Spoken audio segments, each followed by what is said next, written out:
नमस्कार दोस्तों, स्वागत है आपका शिव साधना तंत्र चैनल में। भगवान महाकाल का आशीर्वाद आप सब पर बना रहे, ऐसी मन में कामना है, प्रभु से प्रार्थना है।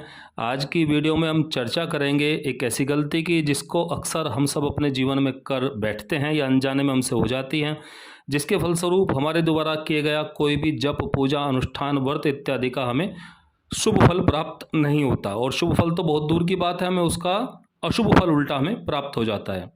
तो आपने देखा होगा कि बहुत सारे लोग बहुत पूजा पाठ करते हैं, जप करते हैं, तप करते हैं और पूजा पाठ से जुड़े हुए बहुत से नियम हैं उनका भी वे पालन करते हैं, परंतु उसके बाद भी वो लोग ये गलती कर जाते हैं जिसके कारण से उनके द्वारा किया गया जप तप सब व्यर्थ हो जाता है। यदि आप भी जाने अनजाने में इसी गलती को कर बैठे हैं या कर रहे हैं और आपको भी अपनी पूजा पाठ जप इत्यादि का पूर्ण फल प्राप्त नहीं हो रहा है, तो आपको तुरंत अपनी इस गलती में सुधार करना होगा और अपने देवी देवताओं से क्षमा प्रार्थना करनी होगी, तो ही आपको अपने द्वारा किए गए पूजा अनुष्ठान का फल प्राप्त होगा। परंतु उससे पहले आप लोगों से विनम्र निवेदन है कि चैनल को अवश्य सब्सक्राइब करें, वीडियो को लाइक करें, ताकि हमारे जो सभी सनातन भाई और बहन हैं उन तक सही जानकारी पहुंच सके।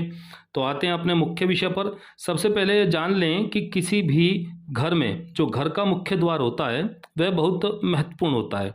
घर की उन्नति, समृद्धि आदि घर के मुख्य द्वार पर बहुत कुछ निर्भर करती है, क्योंकि घर का द्वार अच्छा रहेगा तो ही शुभ एवं पॉजिटिव सकारात्मक शक्तियाँ उसमें प्रवेश करेंगी।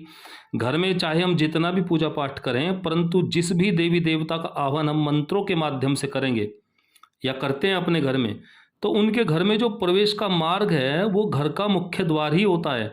और सबसे बड़ी गलती हम अपने घर में ये करते हैं कि मुख्य द्वार के सामने या उसके आजू बाजू में बगल में ही जूते चप्पल उतार देते हैं। और कई बार तो मैंने देखा है कि घर के सभी सदस्य वहीं अपने जूते चप्पल उतार देते हैं और घर के मुख्य द्वार के सामने या उसके बगल में दोनों ओर जूते चप्पलों का एक ढेर सा लग जाता है। ये इतनी बड़ी गलती लोग करते हैं या अनजाने में उनसे हो जाती है कि जिसके कारण आप अपने घर में बैठकर चाहे जितना बड़ा पूजा अनुष्ठान आप कर लीजिए या करवा लीजिए, तो उसका कोई विशेष फल आपको प्राप्त नहीं होने वाला। तो इस विषय को समझते हैं कि ऐसा करना क्यों मना किया गया है और इस गलती को आप अपने घर में कभी मत दोहराइएगा। और अगर आपके पास कोई विकल्प नहीं है तो फिर आप अपने जीवन की उन्नति, प्रगति या समृद्धि को भूल ही जाइएगा तो बेहतर है, क्योंकि घर के मुख्य द्वार की चौखट में आपकी कुल देवी का निवास होता है। घर के मुख्य द्वार की चौखट में न केवल कुल देवी का बल्कि अन्य देवी देवताओं का भी या उनकी अंशात्मक शक्तियों का भी और घर के पितरों का भी निवास माना जाता है। अमावस्या के दिन जब घर के पितृलोक से आते हैं तो घर के मुख्य द्वार पर उसी स्थान पर आकर वो विराजते हैं, क्योंकि वही उनका स्थान है। और प्रत्येक समय यानी कि पूरे वर्ष प्रत्येक दिन प्रत्येक घंटा घर के मुख्य द्वार की चौखट में कुल देवी का स्थान सर्वप्रथम रहता है और उनका अंश उस स्थान पर अवश्य उपस्थित रहता है। इसलिए पहले के समय में घर की चौखट पर बैठने से, सोने से या पांव रखने से मना किया जाता था, क्योंकि उस स्थान पर कभी भी कोई रोक अवरोध उत्पन्न नहीं होना चाहिए। उसका बड़ा ही महत्व होता है। आजकल के समय में तो लोग चौखट बनाते ही नहीं हैं, परंतु हमारे जो घर का मुख्य द्वार है वो बहुत महत्वपूर्ण है। उसका सही, स्वच्छ एवं पवित्र होना बहुत ही आवश्यक है। और अगर वह सही नहीं है तो फिर घर के भीतर आप चाहे स्वर्ण जड़ित मूर्ति में यानी कि सोने की मूर्ति में भी आप देवता का आवाहन करें तो भी कोई देवी देवता नहीं आने वाला और पूजा पाठ का पूर्ण फल आपको नहीं मिलेगा, बल्कि उसका दोष ही आपको लगता है। दूसरी बात, कुल देवी के साथ साथ आपके कुल में और भी जो शक्तियां पूजित होंगी या किसी के आशीर्वाद से या कुल में किसी ने कोई साधना की होगी, तो उसके द्वारा कोई भी शक्ति आपके घर में उपस्थित होगी तो उसका स्थान भी वहीं रहता है। इसीलिए जब कोई विशेष पूजा अनुष्ठान होता है तो उसमें द्वार पूजन का बहुत महत्व होता है, आपने देखा होगा। तो जिस घर में हम रह रहे हैं और द्वार पूजन करते हैं उसी स्थान पर आप जूते चप्पल उतार देते हैं, तो जूते चप्पल की जो नकारात्मक ऊर्जा है वो उस ऊर्जा से यानी कि जूते चप्पल की जो आपकी नकारात्मक ऊर्जा है उससे घर में प्रवेश करने वाली सभी सकारात्मक ऊर्जाओं का मार्ग अवरुद्ध यानी कि रुक जाता है।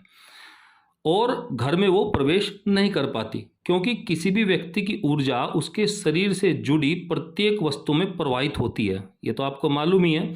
और चूंकि शरीर का सारा भार सबसे अधिक पैरों पर ही पड़ता है, इस कारण से पैरों से जुड़ी हुई जो चीज़ें हैं यानी कि जूते चप्पल इत्यादि में भी हमारी ऊर्जा का अंश समाहित रहता है।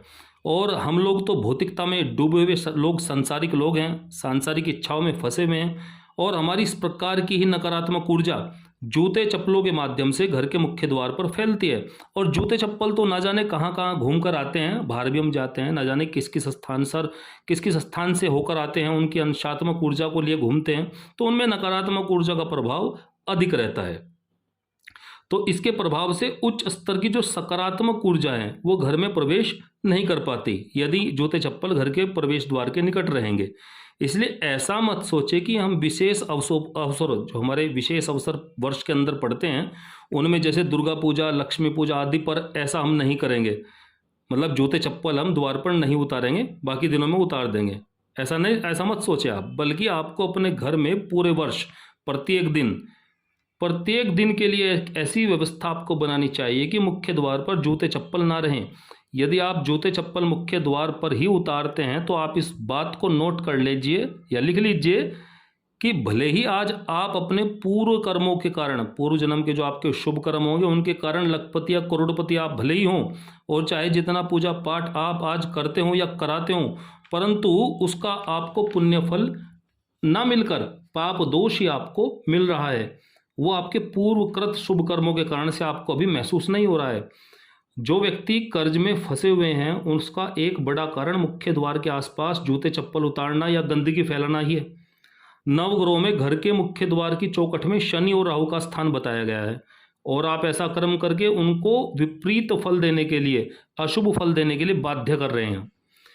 तो विशेष अवसरों पर आपने देखा भी होगा कि हम अपने घर का मुख्य द्वार सजाते हैं, उसका मुख्य कारण केवल बाहरी सुंदरता बढ़ाना ही नहीं है, बल्कि मुख्य द्वार में उपस्थित देवी देवताओं को प्रसन्न करके उनका आशीर्वाद प्राप्त करना भी है। जो भी ग्रह वहाँ पर उपस्थित होते हैं उनकी शुभता को बढ़ाना भी उसका उद्देश्य होता है। मुख्य द्वार